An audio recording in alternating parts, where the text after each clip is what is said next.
Ashley, we're also watching a group of young people from Portugal who are at the European Court of Human Rights today.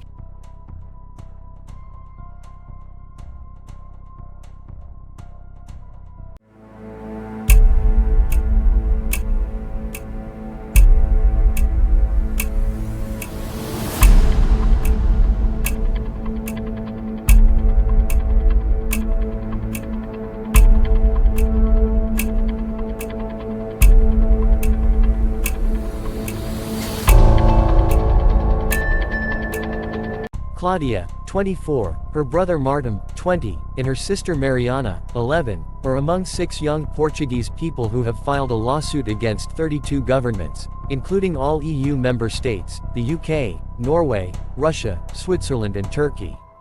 Climate change refers to long-term shifts in temperatures and weather patterns.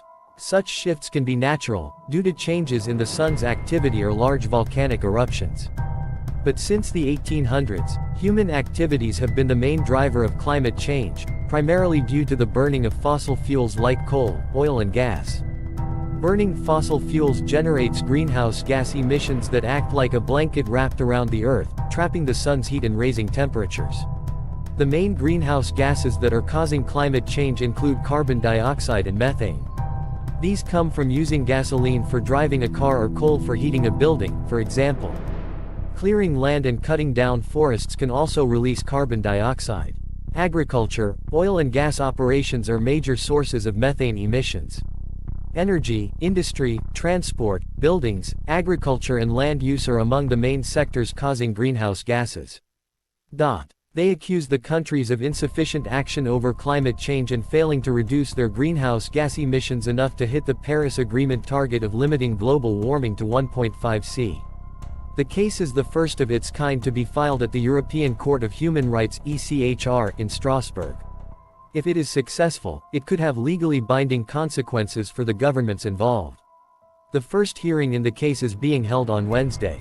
Aged from 11 to 24, the 6 claimants argue that the forest fires that have occurred in Portugal each year since 2017 are a direct result of global warming. They claim that their fundamental human rights, including the right to life, privacy, family life and to be free from discrimination, are being violated due to governments' reluctance to fight climate change. They say they have already been experiencing significant impacts, especially because of extreme temperatures in Portugal forcing them to spend time indoors and restricting their ability to sleep, concentrate or exercise. Some also suffer from eco-anxiety, allergies and respiratory conditions including asthma. None of the young applicants is seeking financial compensation. Claudia says Mariana still gets scared when she hears helicopters flying above, which remind her of the firefighters back in 2017, when more than 50,000 acres, 78 square miles, 202 square kilometers of forest were destroyed, and ashes from the wildfires were falling over their house miles away. I think it is really amazing for Mariana to get involved in this case, to have such a conscience at her age, Claudia says. Based on a survey of 10,000 children and young people aged 16 to 25 in 10 countries across the world, the study suggested that a perceived failure by governments to respond to the climate crisis was associated with increased distress. In separate and joint responses to the case, the governments argue that the claimants have not sufficiently established that they have suffered as a direct consequence of climate change or the Portuguese wildfires. They claim there is no evidence to show climate change poses an immediate risk to human life or health, and also argue that climate policy is beyond the scope of the European Court of Human Rights jurisdiction. These 6 young people from Portugal, who are ordinary individuals concerned about their future, will be facing 32 legal teams, hundreds of lawyers representing governments whose inaction is already harming them, says Geroyd O'Quinn.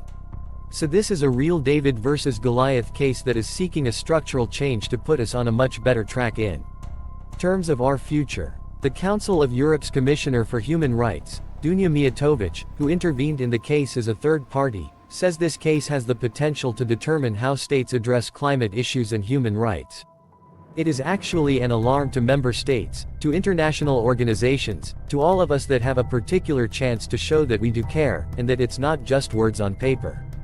It's not just ticking a box and saying we are for this or that resolution. It's about changing our policies, she told the BBC. The ECHR ruling would legally bind the 32 governments at once to increase their climate actions by reducing greenhouse gas emissions and phasing out fossil fuels. It would also influence domestic courts who have been seeking guidance from the ECHR on cases related to climate change. A verdict is expected in 9 to 18 months. Claudia says she often thinks about whether she should have children in the future, questioning the state of the world they would be living in. But winning this case would mean there would finally be hope, she says.